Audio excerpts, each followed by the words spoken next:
નમસ્કાર વિદ્યાર્થી મિત્રો, સ્વાગત છે આપનું આજના લેક્ચરમાં। તો આજથી આપણે ગુપ્તકાળ શરૂ કરવાના છીએ, પરંતુ જે આગળ અનુમૌર્ય કાળમાં સંગમ યુગથી થોડુંક આપણું બાકી રહી ગયું હતું તે જોયા બાદ તો સંગમ યુગમાં આપણે મુખ્ય 3 ચેર, પાંડ્ય અને ચોલ એવા રાજવંશો જોવા મળે છે। આ દક્ષિણ ભારતના રાજવંશો છે ને મહત્ત્વના છે। આમને કહેવાય કે મોટા ભાગે આમના પર કોઈ વિજય મેળવી શક્યો નથી। તો જોઈએ એમના ઇતિહાસ વિશે। તો દક્ષિણ ભારતના ઇતિહાસમાં મહાપાષાણ પછી સંગમ યુગને સૌથી મહત્ત્વનો યુગ ગણાવી શકાય છે। સંગમ શબ્દનો અર્થ કવિઓનું સંગઠન અથવા તો સંઘ એવો થાય છે। તો સંગમનો અર્થ શું થાય? કવિઓનું સંગઠન। ને એમાં એક વાત યાદ રાખવી કે કયા કયા ચેર, પાંડ્ય અને ચોલ આ 3 ઓપ્શનમાં હોય તો ખાસ જ યાદ રાખવું, કારણ કે ચોથો કોઈ એક ઓપ્શન મૂકી દે આપણને એને અટવા આવડાવે એના કરતાં। ત્યારબાદ આ નદી થોડીક જોઈ લઈએ। કાવેરી નદી છે, અહીંયા અન્નામલાઈ પર્વત શ્રેણી છે ને આ થોડુંક ભૌગોલિક દ્રષ્ટિથી અહીંયા આપણને આવું જોવા મળે છે। તો એનો અર્થ શું થાય છે? કવિઓનું સંગઠન તે આપણે જોયું। તમિલની સૌથી જૂની રચનાઓને સંગમ સાહિત્ય કહેવામાં આવે છે। જે તમિલ ભાષાની હોય તે સૌથી જૂની એમાંની જે રચનાઓ હોય તેમને સંગમ સાહિત્ય કહેવાય, જેની રચના લગભગ 2300 વર્ષ પહેલાં થઈ ગઈ છે। ઈસવીસન પૂર્વે 300થી ઈસવીસન 300 સુધીના દક્ષિણ ભારતના ઇતિહાસને જાણવાનો કાવ્યમય સંગ્રહ આમાં જોવા મળે છે। 600 વર્ષ લગભગ આપણે જોઈ શકીએ છીએ, તે એટલો ગાળો અહીંયા આપણને જોવા મળે છે।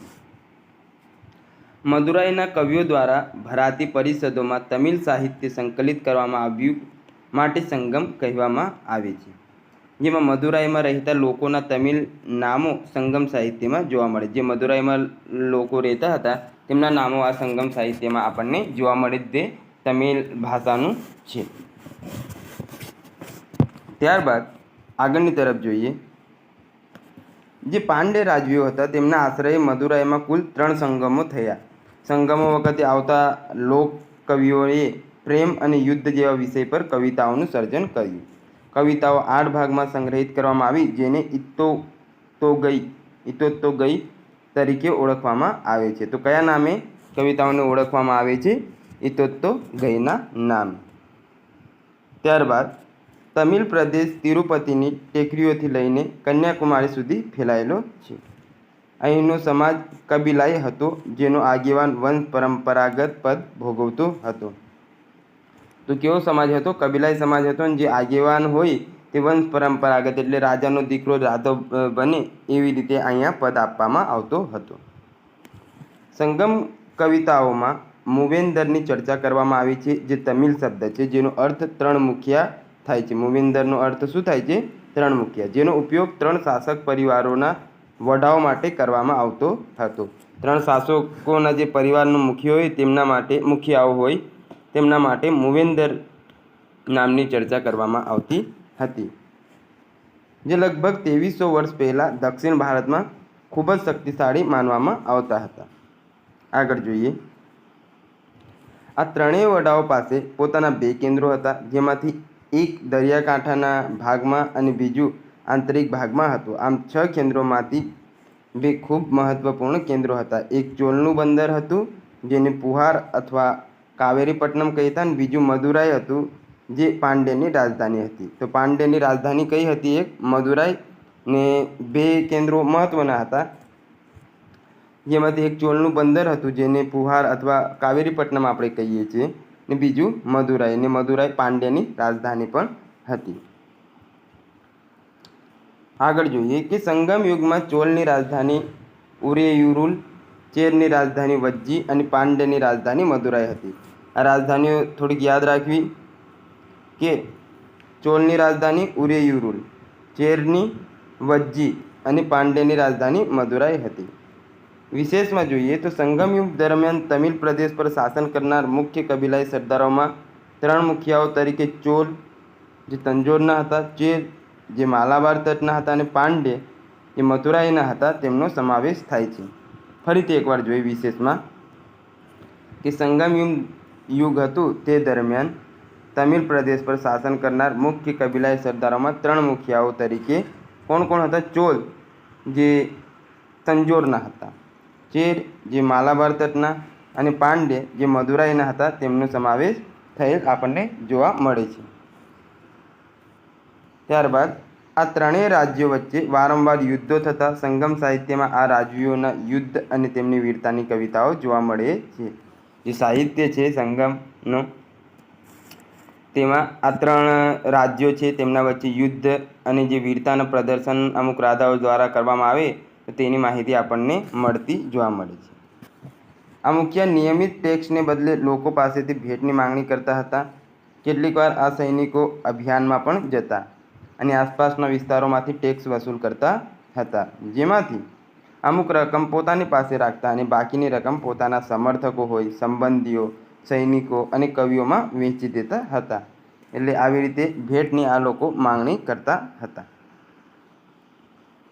સંગમ કવિઓએ તે મુખિયાઓની પ્રશંસાઓમાં કવિતાઓ લખી છે જેઓ તેમને કિંમતી રત્ન, સોનું, ઘોડા, હાથી, રથ આપતા હતા. હવે એમને મળતું હતું આ બધું એટલે એમની પ્રશંસા એ લખવાના જ હતા, કારણ કે સંગમ સાહિત્ય એ જ તેમ સમયે લખાતું એટલે કવિઓને પણ આ રાજાઓ આપતા અને કહી શકાય કે કવિઓએ એ સંદર્ભે સારું લખતા હતા. સંગમ સાહિત્યમાં તમિલ પ્રદેશને 5 ટીનાઈ કે આર્થિક વિસ્તારોમાં વહેંચાયેલો દર્શાવવામાં આવ્યો છે. તો કયા કયા 5 પ્રદેશો હતા તે જોઈ લઈએ આપણે. કુરિંજી એટલે પહાડનો પ્રદેશ. કુરિંજી એટલે શું થાય? પહાડનો પ્રદેશ. મસદમ એટલે ભેજવાળો પ્રદેશ. મસદમ એટલે શું? ભેજવાળો પ્રદેશ. મલાઈ એટલે પાણી વગરનો પ્રદેશ. મુલઈ એટલે ઘાસચારાવાળો પ્રદેશ. અને નીતલ એટલે સમુદ્ર તટનો પ્રદેશ. આ થોડુંક યાદ રાખી લેવું. સંગમ સાહિત્યમાંથી આ પૂછાઈ શકે કે કુરિંજી શબ્દ શાની માટે વાપરવામાં આવ્યો છે? તો પહાડના પ્રદેશ માટે. મસદમ તો ભેજવાળા પ્રદેશ માટે. મલાઈ તો પાણી વગરનો પ્રદેશ. મુલઈ તો ઘાસચારાવાળો પ્રદેશ. મુલઈ ને મલાઈમાં અટવાઈ ન જવાય. નીતલ એટલે સમુદ્ર તટનો પ્રદેશ. તો આ 5 પ્રદેશોનું આપણને વર્ણન જોવા મળે છે. ત્યારબાદ આગળ જોઈએ કે વિસ્તાર મુજબ મુદ્રણની પદ્ધતિઓ જુદી જુદી હતી. મસદમ વિસ્તારના નાગરિકો ખેતી કરતા. નીતલ વિસ્તારના નાગરિકો મીઠું પકવતા અને માછલી પકડવાનો વ્યવસાય કરતા. હવે સામાન્ય છે કે નીતલ એટલે સમુદ્ર કિનારાનો પ્રદેશ. તો હવે નીતલમાં જે વ્યક્તિઓ રહેતા હોય તે આપણને ખ્યાલ જ આવી જાય કે આ લોકો માછલી પકડે કાં તો પછી મીઠું પકવે, કારણ કે સમુદ્ર કિનારે રહે છે. ને મસદમવાળા વિસ્તારના જે લોકો હોય તે ખેતી કરતા. નેદુચ લાદન કેરળના રાજાઓમાં એક મહાન યોદ્ધા માનવામાં આવે છે.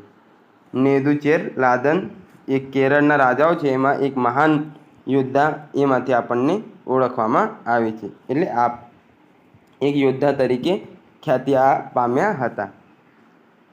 તેણે ઘણા રજવાડાઓ જીતી લીધા હોવાનું મનાય છે અને મલબાર કિનારે રોમન કાફલાને પણ કબજે કર્યું હતું. સમાજમાં સૌથી ઊંચું સ્થાન યોદ્ધાઓનું હતું. શહીદ થનાર યોદ્ધાઓના સન્માન માટે પાળિયા બનાવી પૂજા થતી, જેને તમિલમાં નચુકલ કે વિસકલ કહેવામાં આવે છે. કયા નામે ઓળખવામાં આવે છે? નચુકલ કે વિસકલના નામે. જે પાળિયા બાંધીને સૈનિકોને પૂજવામાં જ આવતા હતા એવું જ ગણાય, કારણ કે સૌથી મોટું સ્થાન તો યોદ્ધાનું જ હતું. ને જે શહીદ થાય તેમના પાળિયાઓ, જે અત્યારે આપણે ગુજરાતમાં પાળિયા સંસ્કૃતિ આવે છે એવી રીતે પાળિયાઓ બનાવવામાં આવતા હતા, જેને નચુકલ અથવા વિસકલ કહેવામાં આવે છે. સંગમ યુગની જે સ્ત્રીઓ શિક્ષિત હતી, ઉપરાંત અનેક સ્ત્રીઓએ કવિતાઓની રચના કરી છે. તેઓ ખેતી, પશુપાલન અને અન્ય કામગીરી સાથે પણ સંકળાયેલી હતી. એટલે કે વૈદિક સાહિત્યની જેમ સંગમ સાહિત્યમાં પણ મહિલાઓનું સ્થાન મહત્વપૂર્ણ હતું. આપણે આગળ વૈદિક સાહિત્યમાં જોઈ ગયા તે પ્રમાણે અહીંયા હવે થોડીક મહિલાઓની સ્થિતિ સારી જોવા મળે છે. ઉત્તર ભારતની જેમ દક્ષિણમાં પણ સતી થવાનો રિવાજ હતો. સતી પ્રથાને તમિલમાં તિપાયદલ કહેવામાં આવતું હતું. વિધવાઓની સ્થિતિ દયનીય હતી, પરંતુ આ સમયે આપણે જોઈએ તો વિધવા સ્ત્રીઓ હતી તેમની સ્થિતિ એટલી સારી જોવા મળતી નથી. સતી થવાનો રિવાજ હતો. સંગમ યુગની વિશિષ્ટ બાબત દક્ષિણ ભારત અને રોમન સામ્રાજ્ય વચ્ચેનો વેપાર હતી. સંગમ યુગમાં વેપાર વાણિજ્ય ક્ષેત્રે સાટા પદ્ધતિ જોવા મળતી હતી. સાટા પદ્ધતિ એટલે એક વસ્તુ આપણે આપવાની ને બીજી વસ્તુ એના બદલામાં આપણને એ આપે એમ. સુતરાઉ અને રેશમી કાપડનું વણાટકામ તથા મીઠાનું ઉત્પાદન તેમની મુખ્ય પ્રવૃત્તિઓ હતી. શું? તેમાં રેશમી કાપડ હોય તેમનું વણાટકામ ને મીઠું પકવવું તેમનું મુખ્ય કાર્ય હતું. આ સમયના રાજાઓએ અનેક તળાવો અને બંધો બંધાવ્યા હતા. ઉપરાંત સંગમ સાહિત્યમાં અનેક શિલ્પીઓ અને સ્થાપત્યકારોનો ઉલ્લેખ જોવા મળે છે. વેંગી અને મુજીરીસ તથા અરિકામેડુ, ઉરેયુર, કાવેરીપટ્ટનમ એટલે પુહાર, તિરુચિરાપલ્લી જેવા ઉદ્યોગ ધંધાના કેન્દ્રો હતા. કયા કયા? વેંગી છે, મુજીરીસ છે, અરિકામેડુ છે, ઉરેયુર છે, કાવેરીપટ્ટનમ છે, તિરુચિરાપલ્લી જેવા ઉદ્યોગ કેન્દ્રો આપણને આ સમયમાં જોવા મળે છે. સંગમ સાહિત્યમાં રોમમાંથી સોના અને ચાંદી ભરીને વહાણો આવતા અને મોટી માત્રામાં મરી મસાલા લઈ જતા હતા. તો સોનાની આ સમયે આપણે જોઈએ સોના ચાંદીની તો આયાત થતી જોવા મળે છે અને મરી મસાલા એ લોકો અહીંથી લઈ જતા. દક્ષિણ ભારત હાથીદાંતના વેપારનું કેન્દ્ર ન હતું. આપણને ખ્યાલ છે કે દક્ષિણ ભારતમાં અત્યારે પણ હાથીઓ વધારે બહાતરામાં જોવા મળે છે. તો તે સમયે તો ઘણા જ વધુ હશે. આપણે જોયું સૌપ્રથમ કે મૌર્ય કાળમાં હાથીઓ માટે જ કહેવામાં આવે કે સેલ્યુકસ નિકેટરે પાછળથી આક્રમણ કર્યું હતું. એટલે હાથી સારી એવી માત્રામાં હતા. આ વ્યાપારથી આર્ય અને દક્ષિણ ભારતીય પરંપરાઓ એકબીજાના સંપર્કમાં આવ્યા.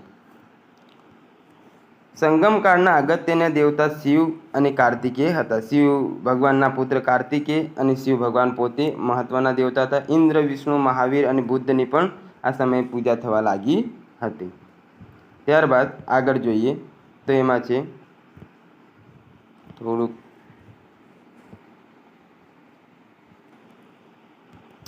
સંગમ સાહિત્યમાં પ્રેમ, યુદ્ધ, સામાજિક આચરણ, કલા અને વેપાર વાણિજ્ય એમ દક્ષિણના સમાજ જીવનમાં પાસાઓનું ચિત્રણ હતું. શું શું? તો પ્રેમ, યુદ્ધ, સામાજિક આચરણ, કલા અને વેપાર આ બધું આ સમયે સંગમ સાહિત્ય એટલે દક્ષિણ ભારતના ઇતિહાસમાં આપણને જોવા મળે છે. રાજકીય સંઘર્ષ, સામાજિક વિષમતા અને આર્થિક સમૃદ્ધિનું મહત્ત્વપૂર્ણ રેખાચિત્ર સંગમ સાહિત્યમાં આપણને થતું જોવા મળે છે. ત્યારબાદ આપણે આગળ જોઈએ તો છે ગુપ્તકાળ. તો હવે મિત્રો આપણે જોવાના છીએ ગુપ્તકાલીન ભારત. ગુજરાતનો સુવર્ણકાળ કહેવાય તો સોલંકી કાળ ને ભારતનો સુવર્ણકાળ કહેવાય તો ગુપ્તકાળ. કોઈ કાળ સુવર્ણ બને એના પાછળ ઘણા બધા ફેક્ટર અફેક્ટ કરતા હોય છે. જેમ કે એનો સાંસ્કૃતિક વારસો હોય, કવિઓ હોય, રાજાઓ હોય, તો આ બધા જ ભેગા થઈને એક મહાન એવા કાળની રચના કરતા હોય છે. તો આ ગુપ્તકાળમાંથી એકાદ બે અથવા એક પ્રશ્ન પૂછાવાની સંભાવના રહેતી હોય છે. થોડુંક ધ્યાનથી જોવું અને વ્યવસ્થિત રીતે નોંધ લેવી. તો સૌપ્રથમ આપણે જોઈએ છીએ તેમ જીસીઆરટીના કયા કયા ચેપ્ટરોનો આમાં સમાવેશ કરેલ છે તે જોઈ લઈએ. તો ધોરણ 6નું પાઠ 7 ગુપ્ત યુગ અને અન્ય શાસકો તે આમાં આવી જાય છે. ધોરણ 10નો પાઠ 4 જે છે ભારતનો સાહિત્યિક વારસો તેના અમુક મુદ્દા આમાં લીધેલ છે. હવે ધોરણ 11ની જે પાઠ્યપુસ્તક છે ઇતિહાસની તેનો પાઠ 9 છે ગુપ્તકાલીન ભારત. ત્યારબાદ ધોરણ 11નો જ પાઠ 10 છે ગુપ્ત યુગ, હર્ષવર્ધનકાલીન સમાજ અને સંસ્કૃતિ. તો હર્ષવર્ધનકાલીન સમાજ આગળ આવશે. મેં અહીંયા ગુપ્તકાળ લીધેલ છે. તો એમના અમુક અમુક મુદ્દાઓનો આમાં સમાવેશ છે. એટલે સ્ત્રોત તરીકે એનો સમાવેશ કરેલ છે. હવે જોઈએ કે કુષાણ વંશના પતન બાદ ઉત્તર ભારતમાં ઈસુની 3જી સદીમાં મગધમાં પ્રભાવશાળી ગુપ્ત વંશની સ્થાપના થઈ. ક્યાં ગાડી? તો મગધમાં. તે પૂર્વ ઉત્તર પ્રદેશ અને બિહારના અત્યંત ફળદ્રુપ વિસ્તારોમાં રહીને શાસન કરતા હતા. તો પહેલાં એ લોકો ક્યાં કે ઉત્તર પ્રદેશ અને બિહારમાં ફળદ્રુપ વિસ્તાર જ્યાં હતો ત્યાં રહીને પહેલાં શાસન કરતા. પછી એમણે મગધમાં પોતાની સત્તા જમાવી હતી. ગુપ્ત યુગ દરમિયાન ભારતમાં રાજકીય એકતા, શાંતિ, સુરક્ષા, વિકાસ થયો હોવાથી ગુપ્ત યુગને ભારતનો સુવર્ણ યુગ કહેવામાં આવે છે. એટલે સુવર્ણ યુગ તો એનો સમયગાળો આપણે થોડોક યાદ રાખી લેવો. જે આપણે સોલંકી કાળનો છે 942થી 1244. તો આનો એ આપણે જોઈ લેવો કયો સમયગાળો છે તે આગળ. ગુપ્ત વંશે ભારતમાં 200 વર્ષ કરતાં વધુ સમય શાસન કર્યું હતું. ગુપ્ત મૂળ વૈશ્ય હતા. વૈશ્ય જાતિના ગુપ્ત શાસકો માટે બિહાર કરતાં ઉત્તર પ્રદેશનું મહત્વ વધારે હતું, કારણ કે સૌથી વધારે ગુપ્તકાળના સિક્કાઓ અને અભિલેખો આ રાજ્યમાંથી પ્રાપ્ત થયા.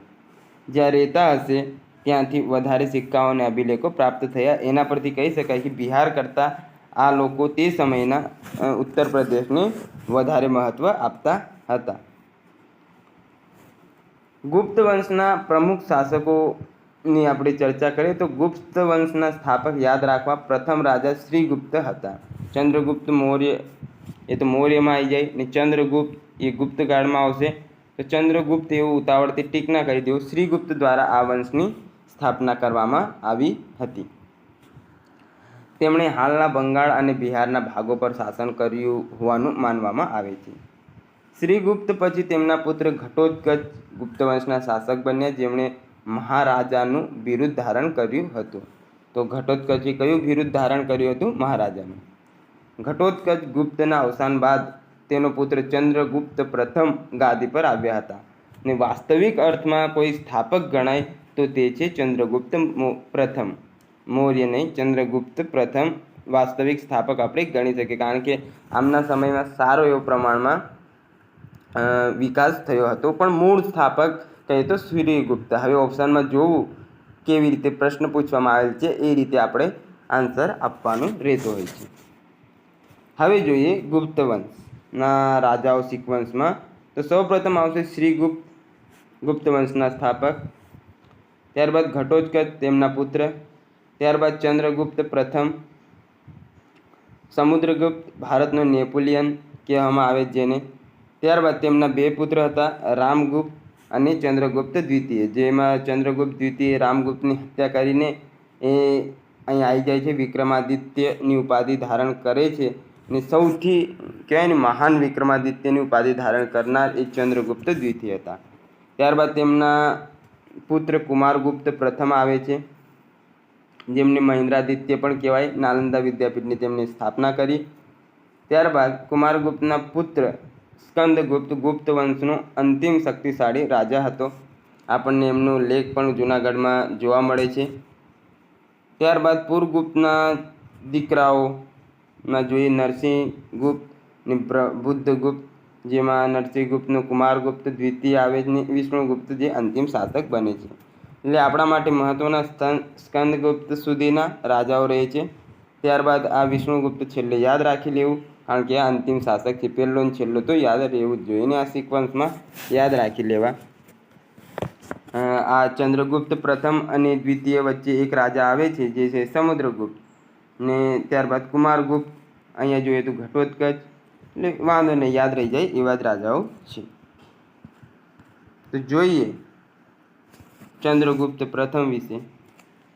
ચંદ્રગુપ્ત પ્રથમ ઈસવીસન 319માં પાટલીપુત્રની ગાદીએ આવ્યા હતા. પાટલીપુત્ર એટલે પટના, ત્યાંની ગાદીએ હવે ચંદ્રગુપ્ત આવી ગયા છે. મથુરા અભિલેખ મુજબ ચંદ્રગુપ્ત પ્રથમે તેના રાજ્યાભિષેકની તિથિ ઈસવીસન 319-20થી ગુપ્ત સંવંતની શરૂઆત કરી હતી. જ્યારથી તેમનો રાજ્યાભિષેક થયો ત્યારથી તેમણે ગુપ્ત સંવંતની શરૂઆત કરી દીધી હતી એવું જોવા મળે છે.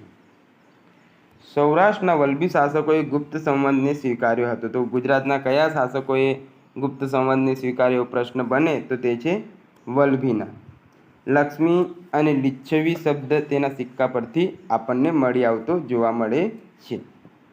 કયો? લક્ષ્મી અને લિચ્છવી શબ્દ. ચંદ્રગુપ્તે પ્રયાગરાજ અને અયોધ્યા જીતી મગધ સામ્રાજ્યનો વિસ્તાર કર્યો હતો. પ્રયાગરાજ, અયોધ્યા આના પર તેમણે વિજય મેળવી હતી. ગુપ્ત સંવંતથી હિંદના ઇતિહાસમાં કાળગણના અને ઐતિહાસિક બનાવોની ગોઠવણી શક્ય બની. ચંદ્રગુપ્ત પ્રથમ નેપાળના લિચ્છી ક્ષત્રિય કન્યા કુમારદેવી સાથે લગ્ન ગ્રંથિથી જોડાઈને તેમણે રાજ્યની પૂર્વીય સીમાઓ મજબૂત બનાવી હતી. આ સિવાય તેમણે ઉત્તર પ્રદેશ, બિહાર, બંગાળના કેટલાક પ્રદેશો પર પોતાની સત્તા સ્થાપી હતી. લિચ્છી રાજાઓની રાજધાની વૈશાલી એ જૂનો ગણસંઘ હતો અને તે પ્રદેશ ગંગા અને નેપાળના તરાઈ વિસ્તાર વચ્ચે આવેલો હતો. તો લિચ્છી શું હતો? તો તે કે લિચ્છી રાજાઓની રાજધાની વૈશાલી એ શું હતું? એ જૂનો ગણસંઘ હતો અને તે પ્રદેશ ગંગા અને નેપાળના તરાઈ વિસ્તાર વચ્ચે આવેલો હતો. ચંદ્રગુપ્ત પ્રથમનું સામ્રાજ્ય મગધ જે બિહારમાં આવેલ છે, સાકેત વર્તમાન અયોધ્યા જેને કહેવાય છે, તથા પ્રયાગ વર્તમાન અલ્હાબાદ સુધી ફેલાયેલું હતું. જેની રાજધાની જોવામાં આવે તો પાટલીપુત્ર વર્તમાન જે પટના આપણે કહીએ છીએ તે હતી.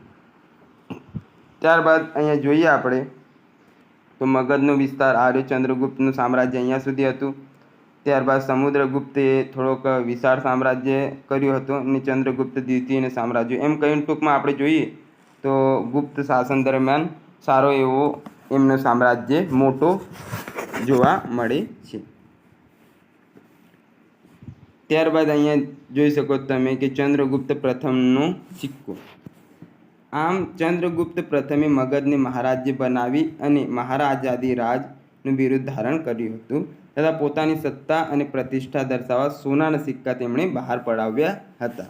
તો ગુપ્તકાળ દરમિયાન સૌથી વધુ સોનાના સિક્કા બહાર પડ્યા છે એવું કંઈક જાણવા મળે છે. ત્યારબાદ આગળ જોઈએ વિશેષમાં કૌમુદી મહોત્સવ પુસ્તક ચંદ્રગુપ્ત પ્રથમના રાજદરબારી રાજગાદી પરના ઉત્તરાધિકાર વિશે વાત કરે છે. જે કૌમુદી મહોત્સવ પુસ્તક છે તે ચંદ્રગુપ્ત પ્રથમ સાથે એમના રાજપાટ સાથે સંકળાયેલ આપણને જોવા મળે છે. ત્યારબાદ સમુદ્રગુપ્ત ઈસવીસન 330થી 376. જીસીઆરટી મુજબ સમુદ્રગુપ્તનો સમયગાળો ઈસવીસન 330થી ઈસવીસન 376 છે, જ્યારે એનસીઆરટી નવી આવી છે તેના મુજબ તેમનો સમયગાળો 335થી 375 લખેલ જોવા મળે છે. સમુદ્રગુપ્તના સમયની માહિતી પ્રયાગરાજના સ્તંભલેખ અલ્હાબાદના પ્રયાગ પ્રશસ્તિ પરથી આપણને જોવા મળે છે અને આ પ્રશસ્તિ તેમના રાજકવિ હરિસેણે રચી હતી. પ્રયાગ પ્રશસ્તિ કોણે રચી હતી? હરિસેણે, જે સમુદ્રગુપ્તના સમયમાં જોવા મળે છે આપણને, જેને અલ્હાબાદ પ્રયાગ પ્રશસ્તિ તરીકે પણ ઓળખવામાં આવે છે. આ પ્રશસ્તિમાં સમુદ્રગુપ્તની તુલના ઈશ્વરીય તત્વ સાથે કરવામાં આવેલ છે, જે મુજબ કુબેર ધનના દેવતા છે, વરુણ સમૃદ્ધના દેવતા છે, વરુણ જે છે તે ઇન્દ્ર વરસાદના દેવતા છે અને યમ મૃત્યુના દેવતા સાથે સમુદ્રગુપ્તની સરખામણી થયેલ જોવા મળે છે. પ્રયાગ પ્રશસ્તિઓ સ્તંભ અલ્હાબાદના કિલ્લામાં આવેલા છે. સૌપ્રથમ સમ્રાટ જે અશોક હતા તેના પર પોતાનો લેખ અંકિત કરાવ્યો હતો. ત્યારબાદ સમુદ્રગુપ્તે પણ આ અભિલેખ પર પોતાની વિજય ગાથાનું વર્ણન કર્યું હતું. આ સ્તંભ પર મુગલ શાસક અકબરે પણ લેખ લખાવ્યો છે. તો આ યાદ રાખો, કયા કયા 3 શાસકો? તો અશોક, સમુદ્રગુપ્ત અને અકબર. હરિસેણે અનેક કાવ્યોની રચના કરી અને તેઓને સંગીત અને સાહિત્ય પ્રત્યે અનુરાગ હતો, જેથી તેમણે કવિરાજનું બિરુદ મેળવ્યું હતું. હરિસેન રાજકવિ, મહાદંડનાયક, મહત્વપૂર્ણ મંત્રી હતા તથા સંધિ વિગ્રાહકનું પદ પણ તેઓ ધરાવતા હતા. એટલે હરિસેન કહી શકાય કે સમુદ્રગુપ્તના સમયના મહાન એવા મંત્રી હતા. સમુદ્રગુપ્તના શાસનકાળમાં અનેક મંદિરો, બૌદ્ધ વિહારો અને જૈન ઉપાશ્રય બંધાયા હતા. સમુદ્રગુપ્તે અશ્વમેઘ યજ્ઞ કર્યા હતા. આ સંદર્ભે તેણે સિક્કા પડાવ્યા છે. આપણને ખ્યાલ છે કે અશ્વમેઘ યજ્ઞમાં કેવું હોય છે કે ઘોડો છૂટો મૂકી દેવામાં આવે અને જ્યાં સુધી તે જાય ત્યાં સુધીની સીમા રાજાની હોય ને કોઈએ તે સ્વીકારવું ન હોય તો યુદ્ધ કરવું પડતું હતું. એક સિક્કામાં સમુદ્રગુપ્તે વીણાવાદન કરતા દર્શાવાયો છે, જે તેમને સંગીત પ્રેમી તરીકેની ઓળખ આપે છે. વીણા લઈને રાજા બેઠા છે અને વગાડે છે. અહીંયા ચિત્રમાં તમને દેખાતું હશે, થોડુંક ઝાંખું છે પણ તો તેના પરથી ખ્યાલ આવે છે કે તેમને સંગીત પ્રત્યે પ્રેમ હોઈ શકે છે. ત્યારબાદ આગળ જોઈએ, તેમણે આર્યાવર્તના કે ઉત્તર ભારતના અચ્યુત, ચંપાવતી, નાગસેન અને કુલશ સાથેના યુદ્ધમાં જીત મેળવી હતી. ઉત્તરમાં તેમણે અહિચ્છત્ર, કન્નૌજ, પ્રયાગ, નાલંદા, પાટલીપુત્ર, ગ્વાલિયર અને કોટાના રાજાઓને હરાવ્યા અને ગંગા નદીના આસપાસના વિસ્તાર પર શાસન કરતા રાજ્યોને હરાવીને ગુપ્ત સામ્રાજ્યનો વિસ્તાર તેમણે કર્યો હતો. ત્યારબાદ આગળ જોઈએ તો સમુદ્રગુપ્તે દક્ષિણમાં ઓડિશા સમુદ્ર તટ તરફ આગેકૂચ કરીને પલ્લવોના પાટનગર કાંચી સુધી પ્રયાણ કર્યું હતું. આ યાત્રા દરમિયાન દક્ષિણાપથ 12 રાજાઓને તેમણે હરાવ્યા હતા. એટલે સમુદ્રગુપ્તે આ બધા તેમના પરાક્રમો આપણને જોવા મળે છે. દક્ષિણાપથના જે 12 રાજાઓ હતા તેમણે પણ તેમને હાર આપી હતી. તેણે રાજાઓને ખંડિયા રાજાઓ તરીકે જીતેલા રાજ્ય પાછા આપ્યા હતા. આમ તે સમયે સમુદ્રગુપ્તે સામંતશાહી પદ્ધતિથી શાસન ચલાવ્યું હતું. ખંડિયા રાજા એટલે એમની જોડે થોડાક પૈસા લઈ લે અને તેમનું રાજ્ય પાછા આપી દે. યુદ્ધ વગેરે જેવી પ્રવૃત્તિઓ થાય ત્યારે એ રાજાઓ તેમને મદદરૂપે આવતા હશે. ત્યારબાદ આગળની તરફ વધીએ. ત્યારબાદ તે મધ્ય ભારતના વન પ્રદેશો તરફ આગળ વધ્યા હતા. આ ક્ષેત્રોનો ઉલ્લેખ અવંતી રાજ્યના રૂપમાં કરવામાં આવેલ છે. જે મધ્ય ભારતના વન પ્રદેશો છે તેનો ઉલ્લેખ કયા નામે આપણને થયેલ જોવા મળે છે? તો અવંતીના નામે. તેમણે અફઘાનિસ્તાનમાં કુષાણ શાસનતંત્ર સુધી વિજય મેળવ્યો હતો. ઉત્તરકાલીન કુષાણો કેટલાક શક નાયકો, વાયવ્યના વિદેશી શાસકો શકો તથા સિંહલ દેશ શ્રીલંકાના મેઘવર્મન સહિત અનેક શાસકોએ સમુદ્રગુપ્તનું આધિપત્ય સ્વીકાર્યું હતું. એટલે શ્રીલંકા સુધી પહોંચી વળ્યા હતા અને કહેવામાં આવે છે કે સમુદ્રગુપ્તનું જે ઘોડો છે તે ત્રણેય સાગર, બંગાળની ખાડી, અરબ સાગર અને હિન્દ મહાસાગરનું પાણી પી શકે એટલું એમણે સામ્રાજ્ય કરી દીધેલ હતું. 3 સાગરોનો એમનો ઘોડો પાણી પી શકતો હતો. એટલે એવું નહીં કે આખો દિવસ દોડ કરે, પરંતુ કહેવામાં આવે છે કે એટલે સુધી એમનું શાસન હતું. શ્રીલંકાના રાજા મેઘવર્મને ગયા એટલે બિહારમાં બુદ્ધનું મંદિર બનાવવા માટે સમુદ્રગુપ્ત પાસે દૂત મોકલ્યા હતા અને પછી તેમણે પરવાનગી આપી દીધી હતી. તેઓ રાજસ્થાનના 9 ગણરાજ્યો તથા દક્ષિણ પૂર્વ એશિયાના કેટલાક ટાપુ દેશો પાસેથી પણ ખંડણી સ્વરૂપે કર મેળવતા હતા. આમ સમુદ્રગુપ્ત એક મહાન યોદ્ધા તથા કુશળ સેનાપતિ હતા. આ કારણે સમુદ્રગુપ્તને વિન્સ્ટન આર્થર સ્મિથે ભારતનો નેપોલિયન તરીકે ઓળખાવ્યો છે. તો કયા નામે વિન્સ્ટન આર્થર સ્મિથે સમુદ્રગુપ્તને ઓળખાવ્યો છે? ભારતનો નેપોલિયન. પૂછી શકે કોણે? તો વિન્સ્ટન આર્થર સ્મિથે ભારતનો નેપોલિયન. સમુદ્રગુપ્તને કોને? તો સમુદ્રગુપ્તને. તો આવું બધું અલગ અલગ ડાયમેન્શનથી આપણે પ્રશ્નો યાદ રાખવા પડે. એમના જવાબો: ચંદ્રગુપ્ત દ્વિતીય, જેને વિક્રમાદિત્ય પણ કહેવામાં આવે છે, ને 14 જે વિક્રમાદિત્ય થઈ ગયા એમાં સૌથી મહાન આ રાજાને ઓળખવામાં આવે છે એ બધામાંથી. તો જોઈએ કે ગુપ્તકાળના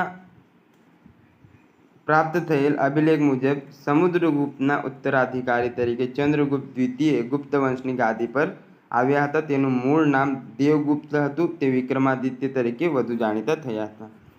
હવે એમના ભાઈ હતા કુમારગુપ્ત. તો કહેવામાં આવે છે કુમારગુપ્તની જે પત્ની હતી તેમનું કોઈ રાજા આપણે આગળ જોઈશું ત્યાં ફરણ કરી લઈ જાય છે અને પછી ચંદ્રગુપ્ત દ્વિતીય ત્યાં જાય છે અને તેમની ભાભીને બચાવે. ત્યારબાદ તેમના ભાઈની હત્યા કરીને એમની ભાભી જોડે કંઈક લગ્ન કરી લે છે.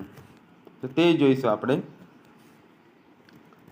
ચંદ્રગુપ્ત દ્વિતીય અને ઇન્દ્રગુપ્ત, વિક્રમાદિત્ય, નરેન્દ્રચંદ્ર, સિંહચંદ્ર, નરેન્દ્રસિંહ, વિક્રમ દેવરાજ અને દેવશ્રી જેવા બિરુદો મળેલા છે. તો આ બધા બિરુદો તેમણે ધારણ કર્યા હતા. કયા કયા? ઇન્દ્રગુપ્ત, વિક્રમાદિત્ય, નરેન્દ્રચંદ્ર, સિંહચંદ્ર, નરેન્દ્રસિંહ અને વિક્રમ દેવરાજ તથા દેવશ્રી જેવા બિરુદો તેમણે મેળવ્યા હતા. ચંદ્રગુપ્ત દ્વિતીય વિક્રમાદિત્યની ઉપાધિ ધારણ કરી હતી. આ જ ઉપાધિ ઈસવીસન પૂર્વે આપણે જોયું કે 57માં ઉજ્જૈનના શાસકે પણ પશ્ચિમ ભારતમાં શકો પર વિજયના ઉપલક્ષ્યમાં ધારણ કરી હતી.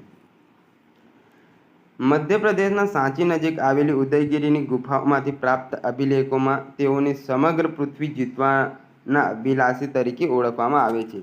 કે તેમણે સમગ્ર પૃથ્વી જીતવાની ઈચ્છા હતી એવું આપણને મધ્યપ્રદેશના સાંચી નજીક જે ઉદયગીરીની ગુફાઓમાં પ્રાપ્ત એક અભિલેખ છે તેના પરથી માહિતી જોવા મળે છે. આ ઉપરાંત તેના સમયમાં અજંતાના ઘણા કલા મંડપોનું નિર્માણ થયું હતું. આગળ જોઈએ.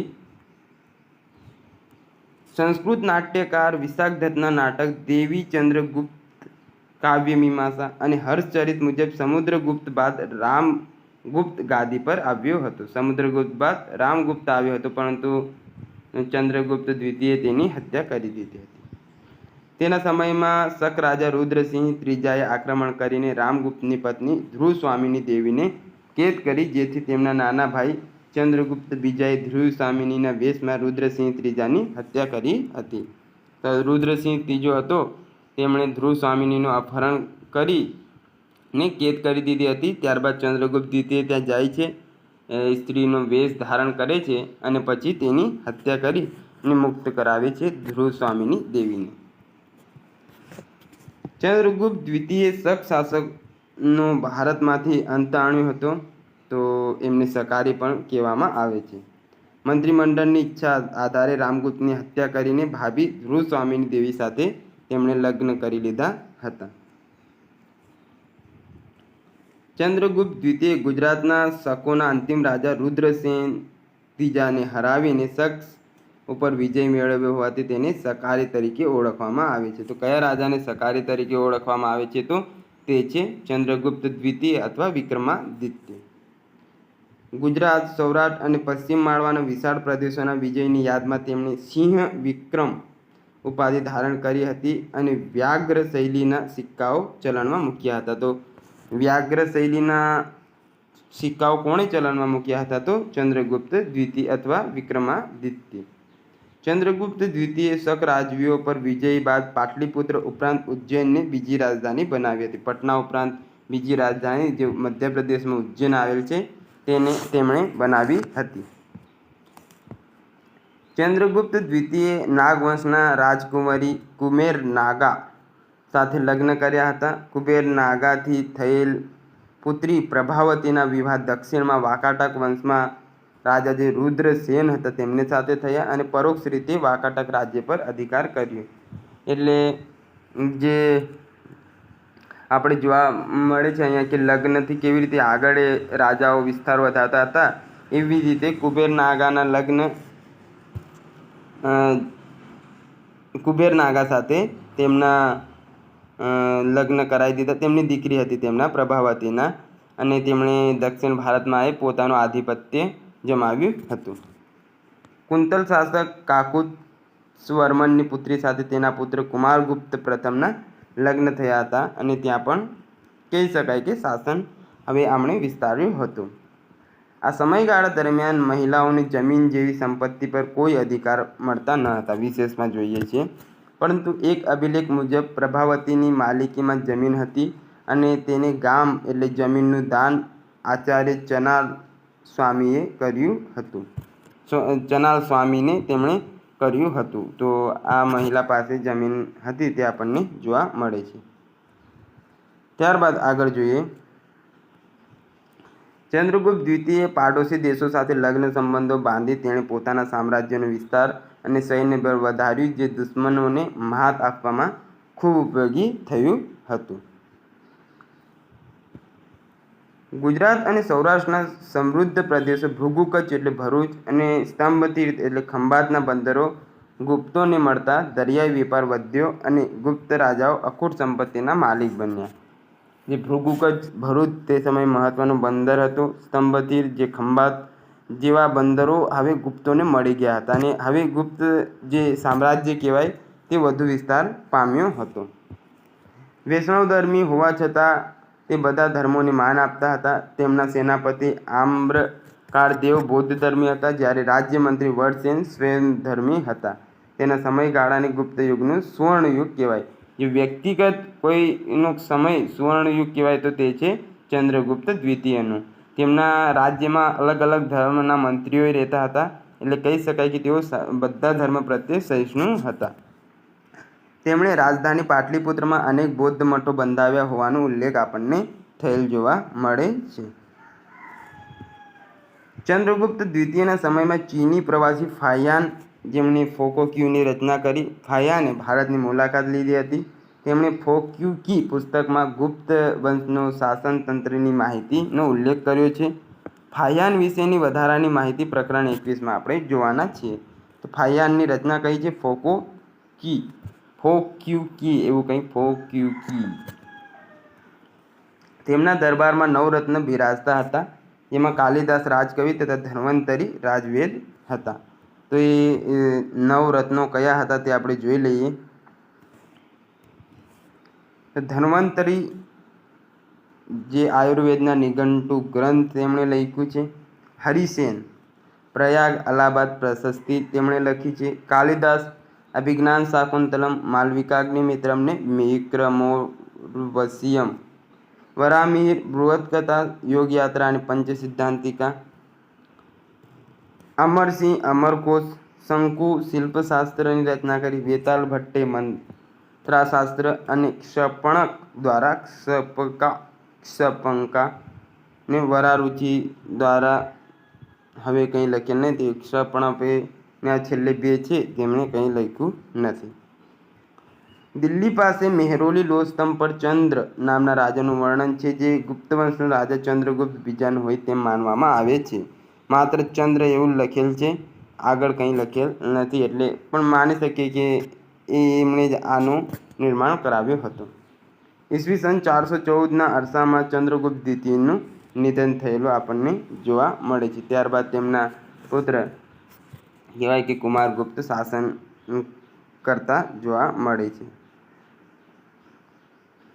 તો એમાં જોઈએ નોંધમાં જીસીઆરટી અનુસાર ચંદ્રગુપ્ત દ્વિતીયનો સમયગાળો ઈસવીસન 380 થી ઈસવીસન 412 છે, જ્યારે ન્યૂ એનસીઆરટી મુજબ 375 થી 415 છે. તો કુમારગુપ્તથી આગળનું ગુપ્ત શાસન આપણે પછીથી જોઈશું. મળીએ નવા લેક્ચરમાં, ત્યાં સુધી જોડાયેલા રહો.